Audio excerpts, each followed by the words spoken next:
హైదరాబాద్లో పలు చోట్ల ఐటీ అధికారులు సోదాలు నిర్వహించారు. కొండాపూర్, కూకట్పల్లి ప్రాంతాల్లో తనిఖీలు చేస్తున్నారు. కొండాపూర్ అపర్ణ హోమ్స్లోని వెంకటరెడ్డి ఇంట్లో ఐటీ అధికారులు తనిఖీలు కొనసాగుతున్నాయి. వెంకటరెడ్డి ఇంట్లో 3 బృందాలు సోదాలు చేస్తున్నారు.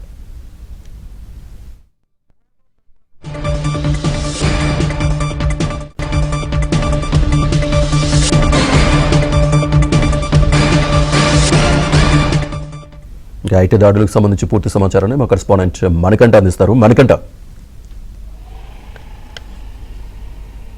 శ్రీనివాస్, 2 తెలుగు రాష్ట్రాల్లో ఐటీ శాఖ అధికారులు మరోసారి సోదాలకైతే దిగారు. ప్రధానంగా ఆంధ్రప్రదేశ్లో కర్నూలుతో పాటు గుంటూరులో ఐటీ శాఖ అధికారులు సోదాలు అయితే నిర్వహిస్తున్నారు. మరోవైపు తెలంగాణలో మహబూబ్ నగర్ జిల్లాతో పాటు హైదరాబాద్లో కొండాపూర్ అలాగే కూకట్పల్లి ప్రాంతాల్లో ఐటీ అధికారులు అయితే ప్రస్తుతం సోదాలు అయితే చేస్తున్నారు. ప్రస్తుతం కొండాపూర్లో ఉన్న వెంకటరెడ్డి నివాసం వద్ద అయితే ఉన్నాము.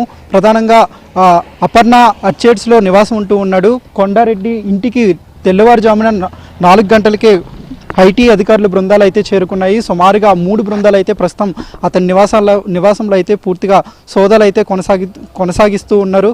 ప్రస్తుతం ఇప్పటికే సంబంధించి ఉదయం నుంచి జరుపుతున్న ఈ సోదాల్లో కీలకమైన సమాచారాన్ని కూడా ఐటీ శాఖ అధికారులు రాబట్టినట్లుగా కూడా తెలుస్తుంది. ప్రధానంగా వెంకటరెడ్డి పప్పు దినుసుల వ్యాపారంలో హోల్సేల్గా 2 తెలుగు రాష్ట్రాలతో పాటు అలాగే వివిధ జిల్లాలకు, ఇతర దేశంలో ఉన్న వివిధ రాష్ట్రాలకు కూడా సప్లై చేస్తూ ఉన్నాడు. ప్రధానంగా పప్పు దినుసుల వ్యాపారం చేస్తూ ఉన్నాడు. అయితే పెద్ద మొత్తంలో కోట్ల రూపాయలు లాభం వచ్చినప్పటికీ ఐటీ శాఖకు చెల్లించవలసిన డబ్బుల్లో చాలా వ్యత్యాసం ఉండడంతో ఐటీ శాఖ అధికారులు పక్కాగా పూర్తిగా వివరాలు రాబట్టి ప్రస్తుతం ఈ సోదాలు అయితే నిర్వహిస్తున్నట్లుగా కూడా తెలుస్తుంది. మరోవైపు ఏపీ వ్యాప్తంగా కూడా ఐటీ శాఖ అధికారులు సోదాలు అయితే నిర్వహిస్తున్నారు. ప్రస్తుతం వెంకటరెడ్డికి సంబంధించిన బంధువులు అలాగే కార్యాలయాలు అలాగే వెంకటరెడ్డి నివాసాల్లో ఏకకాలంలోనే ఐటీ శాఖ అధికారులు అయితే ప్రస్తుతం సోదాలు అయితే నిర్వహిస్తున్నారు. మరోవైపు ఈ సోదాల్లో భారీగా పన్ను ఎగవేసినట్లుగా కూడా సమాచారం అందుతుంది. వీటితో పాటుగా అటు కూకట్పల్లిలో కూడా ఈ వెంకటరెడ్డికి సంబంధించిన కార్యాలయాలు, ఇళ్లలో కూడా ప్రస్తుతం ఐటీ శాఖ అధికారులు అయితే సోదాలు నిర్వహిస్తున్నారు. మరోవైపు వీకేర్ సీడ్స్ ప్రైవేట్ లిమిటెడ్ యజమాని వెంకట్రావు నివాసంలో కూడా ఐటీ శాఖ అధికారులు సోదాలు అయితే నిర్వహిస్తూ ఉన్నారు. వీకేర్ సీడ్స్ ప్రైవేట్ లిమిటెడ్కు ప్రస్తుతం వెంకట్రావు దూలిపాల మేనేజింగ్ డైరెక్టర్గా వ్యవహరిస్తున్నారు. అలాగే కంపెనీ కో ఫౌండర్గా కోటిస్వామి అయితే వ్యవహరిస్తూ ఉన్నారు. అలాగే వీటితో పాటు అడ్మినిస్ట్రేటివ్ ప్రస్తుతం కోటిస్వామి చూసుకుంటూ ఉన్నారు. అయితే మొత్తం ఈ వ్యవహారానికి సంబంధించి 2009లో WeCare seeds private limited company ఏర్పాటు చేశారు.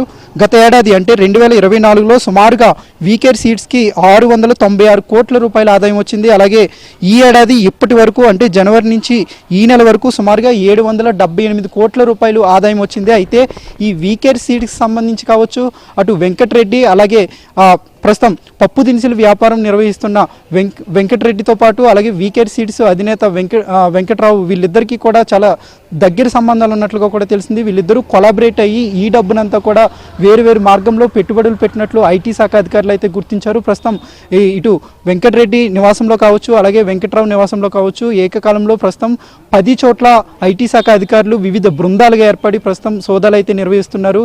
ఇప్పటికే వెంకటరెడ్డి నివాసంలో చాలా కీలకమైన డాక్యుమెంట్స్ని కూడా గుర్తించారు అధికారులు. పూర్తిగా మొత్తం దీనికి సంబంధించి పప్పు దినుసుల వ్యవహారానికి సంబంధించి అక్రమంగా పన్ను ఎగవేసినట్లు ఇప్పటికే అధికారులు గుర్తించారు. పెద్ద ఎత్తున అటు ఆంధ్రప్రదేశ్లో వివిధ జిల్లాలకు కావచ్చు, తెలంగాణ వ్యాప్తంగా ఉన్న వివిధ జిల్లాలకు వెంకటరెడ్డి పూర్తిగా పప్పు దినుసుల వ్యాపారం నిర్వహిస్తున్నాడు. మొత్తం వచ్చిన ఆదాయానికి చెల్లించిన పన్నుల్లో చాలా వ్యత్యాసం ఉన్నట్లు ఐటీ శాఖ అధికారులు గుర్తించారు. ప్రస్తుతం ఈ సోదాలు రాత్రి వరకు కొనసాగే అవకాశం ఉన్నట్లుగా తెలుస్తుంది.